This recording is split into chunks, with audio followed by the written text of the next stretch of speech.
Lancé en 2002 comme le fer de lance des scooters Suzuki et doté alors du plus gros moteur de la catégorie, le Burgman 650 s'offre une belle cure de jouvence en 2013. Visuellement, il n'était pas bien difficile de donner un coup de jeune au design de l'ancien Burgman. L'ensemble a gagné en sophistication, en finesse et en personnalité, tandis que la finition en a profité pour progresser. Comme la partie avant, l'arrière est sensiblement affiné grâce à une nouvelle boucle de cadre. En contrepartie, le volume du coffre est amputé de 6 litres, mais l'on y range toujours 2 casques intégraux sans difficulté. On apprécie également la présence d'un vérin hydraulique et d'un éclairage de la soute. Au-delà du coffre, les possibilités de rangement sont nombreuses, avec un vide-poche sur chaque côté du tablier et une boîte à gants centrale fermant à clé.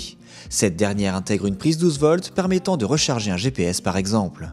Les agréments du Burgman 650 sont d'ailleurs nombreux, avec une bulle électrique très réactive qui adopte un support redessiné pour maîtriser au mieux les turbulences d'air. Autre spécificité fort appréciable, le Suzuki est doté de rétroviseurs électriques repliables qui réduisent sensiblement son fort encombrement lors des remontées de fil ou lors des stationnements. Désormais situé en bas à gauche de l'assise, le frein de parking se manipule comme celui d'une voiture.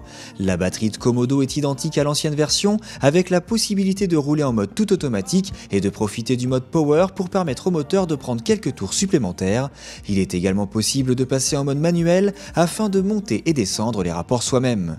Notez que cette version haut de gamme exécutive bénéficie de poignées chauffantes mais également de sièges chauffants et d'un dosseret dédié pour le passager. Le conducteur a la possibilité de rouler pied en avant ou légèrement surélevé, il profite également d'un dosseret réglable en profondeur. Le tableau de bord pour sa part se modernise avec un aspect plus luxueux, des voyants plus lisibles, un compte-tours à aiguille et l'arrivée d'un nouveau mode éco.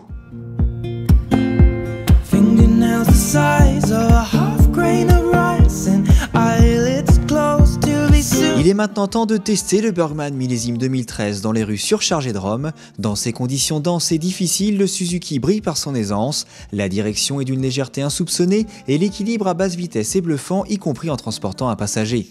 Souvent décrié pour sa rugosité, la transmission a été profondément revue, nouveau réglage du SE-CVT, nouveaux matériaux des disques d'embrayage et nouveau roulement à billes dans la cascade de pignon finale. Le résultat est à la hauteur avec un comportement plus doux lors des phases d'accélération et de décélération. Inchangé, la partie cycle continue sur route de faire étalage de sa facilité. Le train avant se place au regard et autorise une incroyable improvisation en courbe. Le Burgman est doté de l'ABS de série sur les deux versions, un anti-blocage confié à Bosch qui agit maintenant sur des disques flottants.